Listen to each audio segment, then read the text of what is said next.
जो ये तथाकथित गोदी मीडिया और जिसे मेन स्ट्रीम मीडिया भी कहते हैं, ये तमाम गिद्ध की तरह लग जाती है, गिद्ध और बाज की तरह जब कोई ऐसा हिंदू और मुसलमान का मुद्दा आता है।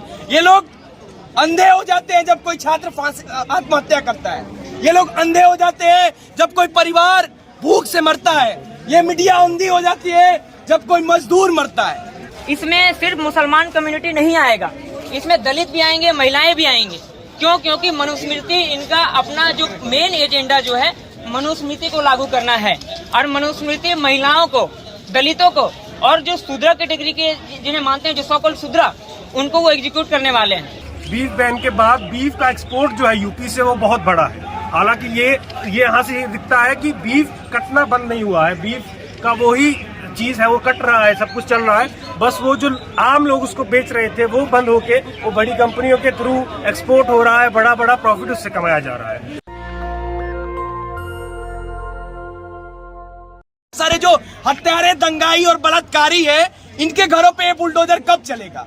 तो दरअसल जो ये स्टेट है और जो सरकार है, यह पूरे तरीके से हिंदुत्ववादी रंग में, और जो हिंदुत्व का मॉडल और जो ये अपना सपना एक देखे हैं आरएसएस और बीजेपी के लोग कि हमें हिंदू राष्ट्र बनाना है, उस राष्ट्र को बनाने की तरफ इनका बुलडोजर इनमें साथ दे रहा है।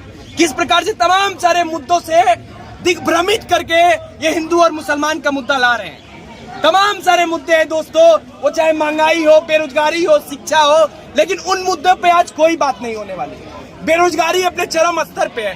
तमाम सारे छात्र, तमाम सारे जो प्रतियोगी छात्र हैं, वो लगातार हत्याएं कर रहे हैं, आत्महत्याएं कर रहे हैं। तमाम सारे लोग निराश हताश होकर फांसी लगा रहे हैं, लेकिन वो कोई डिबेट का, वो कोई मीडिया का मुद्दा नहीं है। जो ये तथाकथित गोदी मीडिया और जिसे मेन स्ट्रीम मीडिया भी कहते हैं, ये तमाम गिद्ध की तरह लग जाती है, गिद्ध और बाज की तरह जब कोई ऐसा हिंदू और मुसलमान का मुद्दा आता है। ये लोग अंधे हो जाते हैं जब कोई छात्र आत्महत्या करता है, ये लोग अंधे हो जाते हैं जब कोई परिवार भूख से मरता है, ये मीडिया अंधी हो जाती है जब कोई मजदूर मरता है। दोस्तों, ये सवाल हम लोगों के सामने है।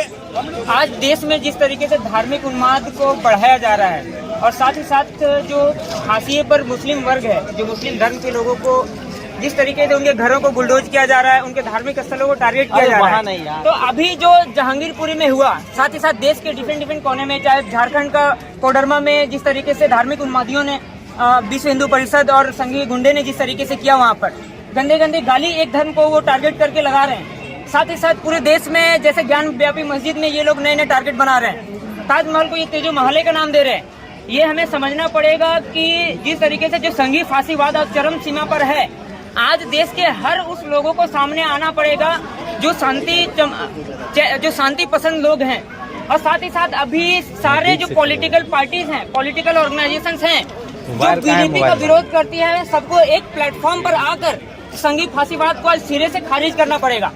और हमें आज ये देखना पड़ेगा कि ये जिस तरीके से घरों पर ये बुलडोजर चला रहे हैं, आज ये संघीय फांसीवाद को बुलडोज करना पड़ेगा।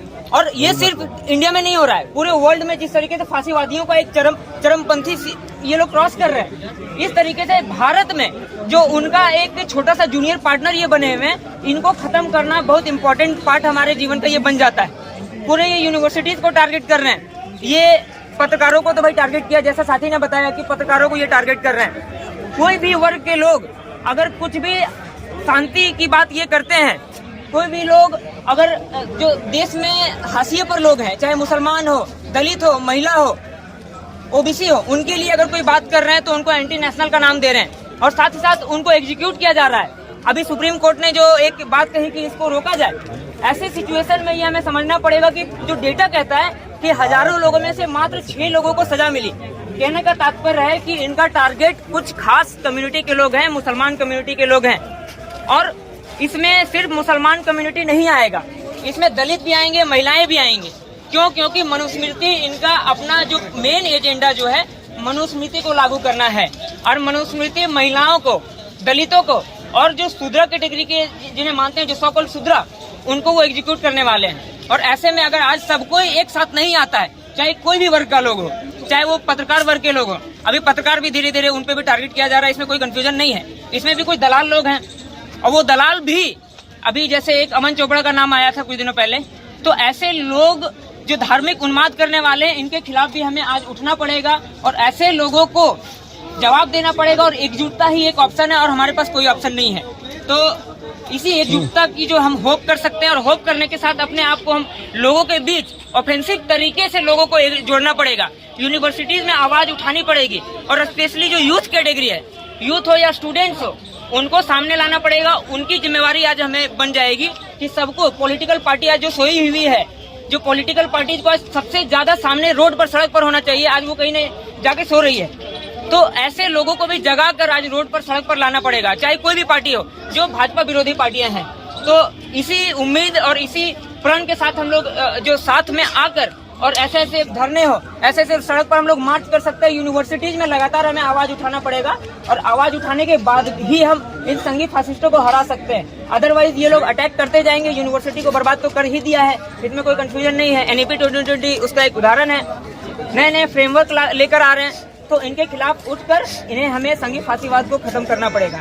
बुलडोजर इकोनॉमी जो हम बोल सकते हैं, इसका जो पॉलिटिकल इकोनॉमी है, इसमें कई लोगों ने बोला कि इसमें बहुत सारा वर्किंग क्लास है।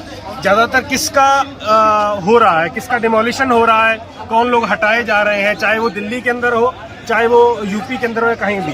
जो जहांगीरपुरी एरिया है या फिर फ्रेंड्स कॉलोनी या जितने भी एरिया अभी के जहाँ पे डिमोलिशन हुआ है, एक तो बात है कि वो एक गेटोज हैं और दूसरा बात है कि वो एक वर्किंग क्लास एरियाज है। तो उसका जो इकॉनमी है, एक इंसिडेंट अभी हुआ कि जो JCB कंपनी है वो ब्रिटिश कंपनी है, तो वहाँ का PM यहाँ आता है, JCB कंपनी के बुलडोजर पे बैठ के अपनी फोटो खिंचवाता है। तो वहाँ से दिखता है कि चाहे आज वो दिल्ली के अंदर हो, चाहे वो कहीं पे किसी जंगल के अंदर हो या कहीं पे किसी हिमाचल के अंदर हो या कहीं पर भी हो, जो पूरा का पूरा ये बुलडोजर का इकॉनमी चल रहा है। हर जगह पे चीज़ें ढाई जा रही हैं, बड़े बड़े डैम बनाए जा रहे हैं, माइनिंग्स की जा रही हैं इस JCB मशीन के तहत। ये सारा का सारा जो इकॉनमी है, ये एक स्पेसिफिक जो सेक्शन को फायदा पहुंचाने के लिए, क्योंकि एक दिल्ली में भी देख सकते हैं कि एक जो मुस्लिम है दिल्ली का, वो एक बड़ा मार्केट शेयर है उसके पास, जो एक नॉनवेज का भी एक बड़ा मार्केट है और बहुत सारा मार्केट्स है जिसमें वो छोटा छोटा अपना लाइवलीहुड चलाता है। तो उसका पूरा कैप्चर करने के लिए अगर यूपी का आप एग्जाम्पल लें तो वहाँ पे एक बड़ा एग्जाम्पल दिखता है कि बीफ बैन के बाद बीफ का एक्सपोर्ट जो है यूपी से वो बहुत बड़ा है। हालांकि ये यहाँ से दिखता है कि बीफ कटना बंद नहीं हुआ है, बीफ का वही चीज है वो कट रहा है, सब कुछ चल रहा है। बस वो जो आम लोग उसको बेच रहे थे वो बंद होके वो बड़ी कंपनियों के थ्रू एक्सपोर्ट हो रहा है, बड़ा बड़ा प्रॉफिट उससे कमाया जा रहा है। तो ये जो पूरा उसका इकोनॉमी है वो उसको समझना पड़ेगा कि ये पूरा का पूरा एक सेक्शन को, जो खास करके वर्किंग क्लास है, उसको एक साइड लाइन करने के लिए, उसको पूरा खत्म करने के लिए, ज्यादा से ज्यादा लेबर निकालने के लिए उसमें से ये किया जा रहा है। दूसरा तरफ अगर हम पोलराइजेशन का बात करें, हिंदू या मुसलमान के खिलाफ होने का बात करें, तो अगर जहांगीरपुरी का भी देखें, NCHRO ने भी फैक्ट फाइंडिंग की है, वहां पर शायद रिपोर्ट उनका आया होगा, तो जितना हमको पता है उसमें से, तो वहां पे जहांगीरपुरी के बहुत सारे हिंदू लोग हैं जिन्होंने कहा है कि हम बहुत लंबे टाइम से हम एक साथ रह रहे हैं, हमारा कोई दिक्कत नहीं है, और अभी भी हम ये बोल रहे हैं। हिंदू लोगों ने वहां पे बोला है कि ये जो डिमोलिशन हुआ है, जो भी इंसिडेंट हुआ है, गलत है, उन लोगों ने जानबूझ के किया है। वहां पर साफ ये पता लगता है, लोग बताते हैं कि बाहर से लोग आकर ये सब करते हैं। तो एक खास सेक्शन है जो हिंदुत्व फोर्सेस का हम बोल सकते हैं कि ये बहुत लंबे टाइम से अटैक कर रहा है। तो ये जो दो ये डायलेक्टिक्स है, जो साम्राज्यवादी और ये हिंदुत्व वाला, इसको साथ में समझते हुए हमको समझना पड़ेगा कि किस तरीके से अटैक है। तो इस अटैक का BSCM भगत सिंह छात्र एकता मंच बहुत लंबे टाइम से खंडन करता है और इसके खिलाफ हम ज़्यादा से ज़्यादा वर्किंग क्लास, ज़्यादा से ज़्यादा मजदूर और किसानों और छात्रों की एकता बनाते हुए हम इस मूवमेंट को बढ़ाएं, ताकि ये जो डिमोलिशन है, ये बुलडोजर का जो इकोनॉमी है, इस रुक पाए, और जो दमन है लोगों के ऊपर, जो एक आइडेंटिटी को लेकर दमन है, वो रुक पाए। इनकलाब जिंदाबाद। नेशनल दस्तक की आपसे गुजारिश है कि अगर इसको बचाना चाहते हैं तो नेशनल दस्तक को सब्सक्राइब करने के लिए रेड कलर के सब्सक्राइब बटन को दबाएं, फिर बेल आइकन की घंटी दबाएं। नेशनल दस्तक को बचाने के लिए बहुत जरूरी है कि हर खबर को शेयर करें, लाइक करें, कमेंट जरूर करें।